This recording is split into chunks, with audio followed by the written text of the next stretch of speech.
Hi everyone, if you like what I do, then be sure to hit that subscribe button and consider checking out my Patreon. Enjoy the video.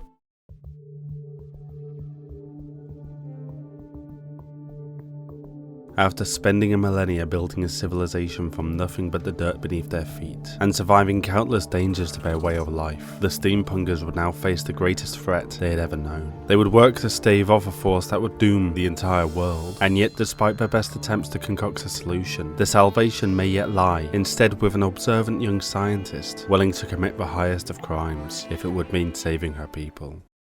By the lizards long ago, however, the terrain can be extremely dangerous. Right, time to die.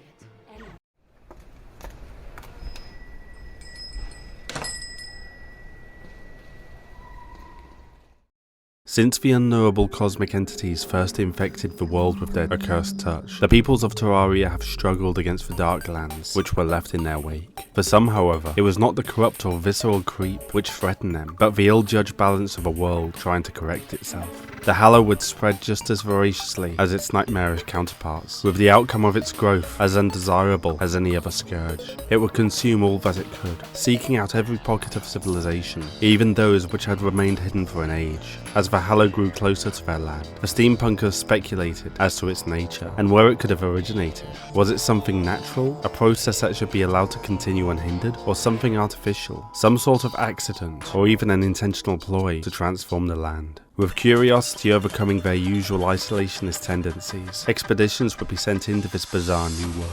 But it was quickly made clear that if it was not halted, then this Hallow would present an existential threat to them. The few survivors who emerged from the biome, exhausted and near death, spoke of wondrous vistas and fantastical beasts who readily proceeded to mercilessly attack the explorers with a strength beyond their physicality. What's more was that everywhere they traversed, they found clusters of crystal growths, a thing that, given a chance, would dismantle and decay all the Steampunkers had created. Then there was a sense that something unseen forever watched them, a being of great power that sought only to coat the lands before it with its malignant touch. Heeding the warnings, the Steampunkers dedicated unparalleled time and resources to finding a way to stop the spread of the Hallow. Simply protecting their city alone would not suffice, for soon enough the tainted creep would encircle them, and even as self-sufficient as they were, their civilization would be entirely cut off from the outside, eventually starving them to death. Amongst the earliest of attempts to slow the Hallow's advance was to simply plant sunflowers in its path, for it was known that these were at least partially effective at preventing the spread of the world's other scourges. In quick order though, these were deemed to be too passive of a solution, and the plants were replaced with deep trenches in the path of the Hallow, in an effort to deny its progression altogether. Little was it known that its touch ran far into the earth, and the effort only stalled the biome briefly before it re-emerged and continued its relentless spread.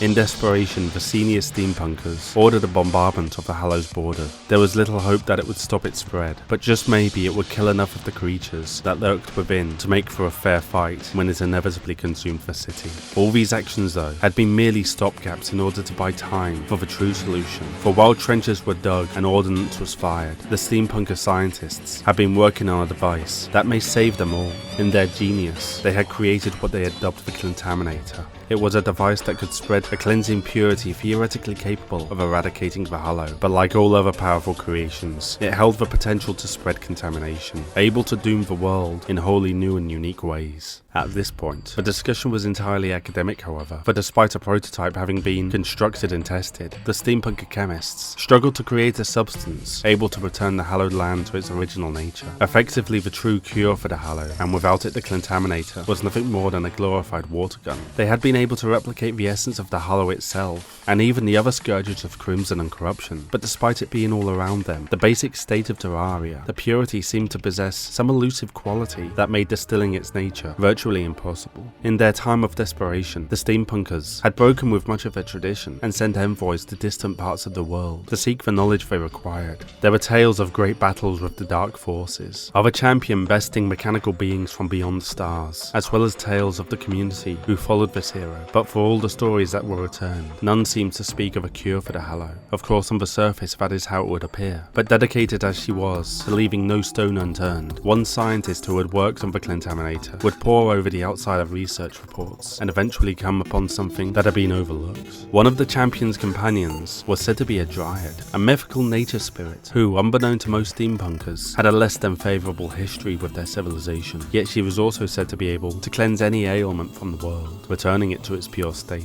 Was it possible that she was the key to making the contaminator work, to saving the city? The scientists knew our overseers would never allow an investigation into her theory, especially not from such lacking evidence, and yet she was sure that the dryad must be sought out, even if it meant doing something outrageous. After all, there was no longer any hope for the city, for the contaminator now lay discarded and effectively useless as the city prepared to fight an unwinnable battle. Therefore, driven to desperation by the impending doom bearing down on them, this one brave soul would abscond with the contaminator, fleeing the city in search of a dryad who may yet be their salvation. Her actions would not go undiscovered for long though, and even in the midst of their oncoming destruction, the Steampunkers would dispatch an agent to track her down so that she may face punishment for her treachery.